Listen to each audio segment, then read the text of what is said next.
নমস্কার,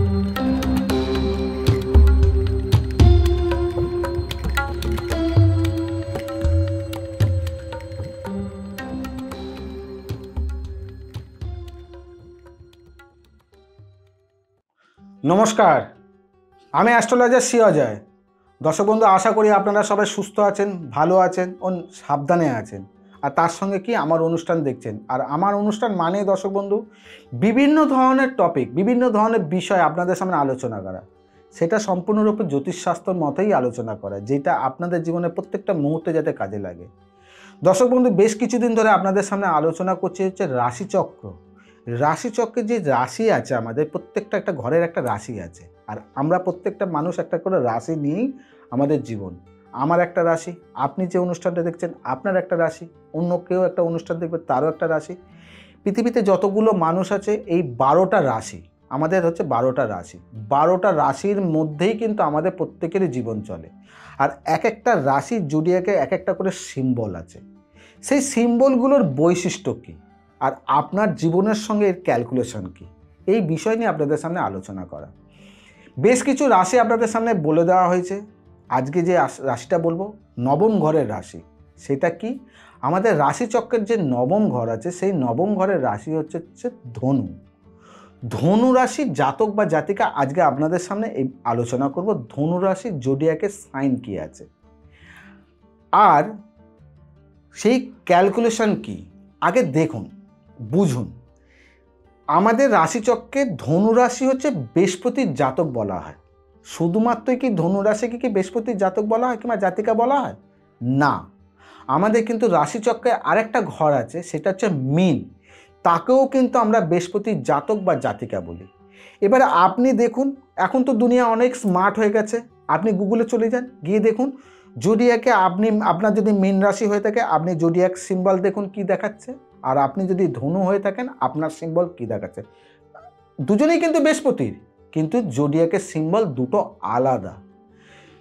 ধনু রাশিকে কি সিম্বল দিয়েছে? ধনু রাশিকে সিম্বল দেওয়া হয়েছে একটা ঘোড়া। ঘোড়ার মাথা নাই, মানে বডির পুরো পার্টটা রয়েছে, মাথাটা নাই। এবার মাথায় কি বসিয়েছে? একটা মানব দেহের অংশ, মানে বডির আমাদের এই বুক থেকে, যে পেটের অংশ থেকে নিয়ে এই অংশটা, মানে আপনি জোডিয়াকের সিম্বলটা ক্যালকুলেশন করুন, ভাবুন শুধু। অন্য কিছু হতে পারতো তো, এতগুলো জোডিয়াকের সিম্বলের মধ্যে কারোর কাঁকড়া রয়েছে, কারোর বিছে আছে, কারো মেল আছে, মেল ও ফিমেল দুটো রয়েছে। এইটার মধ্যে ধনুর মধ্যে কী দিয়েছে? একটা ঘোড়া, ঘোড়ার মাথা নেই, ও একটা মানব দেহের পেটের কিছু অংশ থেকে নিয়ে মাথা পর্যন্ত দিয়ে ওখানে জোড়া রয়েছে। তার সঙ্গে কি দেওয়া রয়েছে? হাতে একটা তীর ধনুক দেওয়া রয়েছে। এবার এর কি ক্যালকুলেশন ভাবুন আপনি। এখানে দেখুন, ঘোড়ার কাজ কি? ঘোড়ার কাজ হচ্ছে ছোটা, মাথা কিন্তু নাই। সে কিন্তু কি করছে? অন্যের মাথাতে ছুটছে, তার মানে হচ্ছে মানব দেহের মাথাতে ছুটছে। আর আপনার কি? আপনার বডির মানব দেহের মাথাটা দিয়েছে, পা দেয়নি, তার মানে অন্যের সাপোর্ট নিয়ে আপনি দৌড়চ্ছেন। তার সঙ্গে কি দিয়েছে? তীর ধনুক। তীর ধনুকের কাজ কি? লক্ষ্য। আপনি কোনো একটা নির্দিষ্ট জায়গায় আপনার লক্ষ্য রয়েছে, এই লক্ষ্য পূরণ করা হচ্ছে আপনার কাজ। তার সঙ্গে আপনাকে ছুটতে ছুটতে আপনি কিন্তু লক্ষ্য পূরণ করবেন। এটাই হচ্ছে ধনুরাশির বৈশিষ্ট্য। কোনোভাবেই সে কিন্তু কোনো দিকে লক্ষ্য ভেদ ছাড়া অন্য কিছু চিন্তা ভাবনা করে না। আমার এটা লক্ষ্য আছে, আমি এই লক্ষ্যটাকে পূরণ করব, তার জন্যই আমার ছোটা। আর ছোটাতে কিন্তু ধীর স্থির নয়, বেশ ফাস্ট ছুটছে। কেন? ঘোড়ার ছোটা হচ্ছে খুব ফাস্ট। আর তার সঙ্গে হচ্ছে মানব দেহে পা দেয়নি, পাটা নিয়েছে অন্যের সাপোর্ট নিয়েছে, বডি দিয়েছে অন্যর। সেই ক্ষেত্রে দেখুন, ধনুরাশির হচ্ছে লক্ষ্যভেদ, নিজেকে সবসময় সেই লক্ষ্যটাকে পূরণ করা। আপনি নিজেকে ক্যালকুলেশন করে দেখুন, আপনি ধনুরাশির জাতক বা জাতিকা, আপনার হচ্ছে লক্ষ্য। আপনি কোন লক্ষ্যে রয়েছেন এইটাকে আপনাকে বুঝতে হবে, আমার লক্ষ্যটা কি। ধনুরাশির মধ্যে একটা অলসতা কাজ করে। ধনুরাশির জাতক বা জাতিকা একটা অলসতা, আমার লক্ষ্য অলসতা, আমি তো ঘুমিয়ে কাটাবো। দেখুন, আপনি ঘুমিয়ে কাটাবেন। আপনার মধ্যে কোনো কিছু করার ক্রিয়েটিভ রয়েছে, আমি কিছু করব, সব কিছু ত্যাগ করে আপনি করবেন। আপনার মধ্যে গুরু জ্ঞানের চিন্তা ভাবনা রয়েছে, আমি সব কিছু ত্যাগ করে আমি গুরু জ্ঞান শিখবো, গুরু জ্ঞান বিদ্যা দান করব, গুরু জ্ঞান শিখবো, গুরু দান করব। আপনার লক্ষ্য রয়েছে, আমাকে ওটাকে পূরণ করতে হবে। যেই লক্ষ্যটা আপনি রাখবেন সেই লক্ষ্যটাই আপনাকে পূরণ করাবে, আর আপনি ওটাকে করবেনও।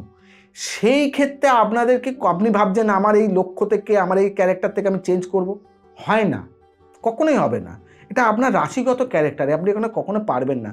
এইগুলো হচ্ছে বৈশিষ্ট্য, এইখান থেকে আমাদের জীবনে চলা, এইখান থেকে আমাদের এখানে। এই পরে আবার হচ্ছে একটা ঘটনা আছে, কি আপনি দেখলেন আপনার রাশি চক্রের ধনু, এবার লগ্ন আপনার কি আছে দেখুন। লগ্ন কিন্তু আমাদের দেহকে কিন্তু ক্যালকুলেশন করে। লগ্ন আপনার কি সিংহ আছে? লগ্ন কোনোভাবেই কি আপনার সিংহ? ধনু রাশি সিংহ লগ্ন। তারপরে সিংহর আবার ক্যালকুলেশন কি? সিংহর ক্যালকুলেশন কি? সিংহর মধ্যে কি ক্যারেক্টার বিলং করছে? তার মানে সিংহ হচ্ছে একটু অলস, খাদ্যরসিক। সিংহ হচ্ছে একটুখানি মাইন্ডকে সবসময় স্থির রাখা চিন্তাভাবনা। লক্ষ্যটাকে আপনি যেমন রেখেছেন, আপনার লক্ষ্য পূরণ করার রেখেছেন, লগ্ন আপনাকে শরীরকে অনেক সময় সাথ দিচ্ছে না, শরীর সাথ দিচ্ছে না, আপনি পূরণ করতে পারছেন না, তার জন্য আপনার ভেতর মন আনচান আনচান করছে, আপনি কষ্ট পাচ্ছেন। এবারে দেখুন আপনার লগ্ন অন্য কিছু আছে, আপনার ধনুরাশি মীন লগ্ন, সেটা কিন্তু বৃহস্পতি দুজনেই কিন্তু মিনের জোডিয়াকে সাইন কি আছে সেটাকে আবার দেখুন। তাহলে আপনার মধ্যে কিন্তু ক্যারেক্টারের মধ্যে কিছুটা হলেও পরিবর্তন হয়ে যাবে। কোনোভাবে দেখুন আপনার মধ্যে মকর লগ্ন শনির অধিপতি, তার মানে বৃহস্পতি আর শনি, আপনার মধ্যে প্রচণ্ড পরিমাণে মায়া মমতা তৈরি হয়ে যাবে। আপনি পরিবারের প্রতি প্রচণ্ড পরিমাণে দায়বদ্ধতা হয়ে যাবেন, আপনি পরিবার ছেড়ে কিছুভাবে সরতে চাইবেন না। আপনার মধ্যে কর্তব্য জ্ঞান প্রচণ্ড পরিমাণে, আপনার ওই লক্ষ্য থাকবে আমার পরিবারটাই সবার আগে, আমি ওকে কিভাবে খুশি রাখবো। যেইখানেই আপনার লক্ষ্য সেইখানেই আপনার টার্গেট। তার জন্যই দেখুন জোডিয়াকের সাইন রয়েছে ঘোড়া, আর হাতে আপনি ধনুক নিয়ে দৌড়চ্ছেন আপনার লক্ষ্যটাকে পূরণ করার জন্য। তাই দর্শক বন্ধু, আমার অনুষ্ঠান দেখুন পরিষ্কার করে আপনাদেরকে বোঝানো, যেটা আপনাদের প্রত্যেকটা, মানে আপনি কখনোই আপনি এখান থেকে বেরোতে পারবেন না, আর আপনি এখান থেকে বেরোনোর কোনোদিন চেষ্টা করবেন না। টার্গেট নেবেন আপনি ওই জায়গাটাকে বেশি ইনভলভ হওয়া, তাতে কি আপনার ক্যারেক্টার, আপনার চারিত্রিক ঘটনা, আপনার রাশিগত যেই জিনিসটা, আপনি সেখানে যতটা ইনভলভ করবেন ততটাই আপনি সেইখান থেকে সেই জিনিসগুলো পাবেন। যত ডাইভার্ট করে দেবেন সেখান থেকে আপনার ডাইভার্ট সমস্যা তৈরি হবে, ততটাই আপনি ওর মধ্যে ঢুকুন। আপনার যেখানেই লক্ষ্য রয়েছে সেই লক্ষ্যটাকে আপনি পূরণ করার টার্গেট করুন। দেখুন আপনি সেখান থেকে আপনি শান্তি পাবেন, মনের সুখ পাবেন, আপনার মনে ইচ্ছা আকাঙ্ক্ষা বাড়বে। তাই দর্শক বন্ধু, আমার অনুষ্ঠান দেখুন, কেন এরকম ধরনের বিশেষ বিশেষ কিছু তথ্য আপনাদের সামনে তুলে দেবো, যেটা প্রত্যেকটা মুহূর্তে আপনাদের যাতে সহযোগিতা হয়, আপনাদের যাতে কাজে লাগে। বেশ কিছু রাশি বাকি রয়েছে, তার জন্য অনুষ্ঠান অবশ্যই দেখতে হবে। তার জন্য করতে হবে কি দর্শক বন্ধু, চ্যানেলটাকে অবশ্যই সাবস্ক্রাইব করে রাখুন, আর তার সঙ্গে বেল বাটনটাকে প্রেস করে দিন, কারণ এরপরে যে এপিসোডগুলো ভিডিওগুলো পোস্ট করা হবে যাতে নোটিফিকেশনের মাধ্যমে আপনি দেখতে পান। আর যদি কোনো কিছু বলার থাকে, কোনো যদি বক্তব্য থাকে, কিছু যদি জানার থাকে, অবশ্যই কমেন্টস বক্স থেকে আপনি কমেন্টস করবেন। ভালো হলেও কমেন্টস করবেন, যদি খারাপ কিছু লেগে থাকে তাতেও কমেন্টস করবেন, তাতেও আমার যদি কোনো ভুল থাকে সেটাকে আমি সংশোধন করার চিন্তা ভাবনা করব। আর যদি ভালো লাগে তাহলেও কমেন্টস করবেন, আর তার সঙ্গে যদি অনুষ্ঠানটাকে অবশ্যই একটা করে লাইক দেবেন। আজকে এখানে বিদায় জানাই, তাই সবাইকে বলবো সুস্থ থাকবেন, সাবধানে থাকবেন, যেটা বারে বারে বলি, পজিটিভ চিন্তা করবেন, কোনো নেগেটিভ না। নেগেটিভ ভাববেন তাহলে বডি নেগেটিভ হবে, এনার্জি নেগেটিভ হবে, কাজকর্ম নেগেটিভ হবে, বিভিন্ন দিক থেকে আপনাকে নেগেটিভ জর্জরিত করবেন। নেগেটিভ থাকবেই, কিন্তু পজিটিভ যতটা চিন্তা করবেন নেগেটিভ অটোমেটিকলি দূর হয়ে যাবে। তার জন্য যতটা পারবেন চিন্তা করবেন পজিটিভ, আর নিজেকে খুব আনন্দে রাখবেন, এটা খুব প্রয়োজন। তাহলে আপনি দেখবেন সবসময় আপনি এই জিনিসগুলোকে ইনভলভ করতে পারবেন, এটা খুশি মনে করতে পারবেন। তাহলে এখানে বিদায় জানাই, সবাই বলুন সুস্থ থাকুন ও সাবধানে থাকুন। নমস্কার।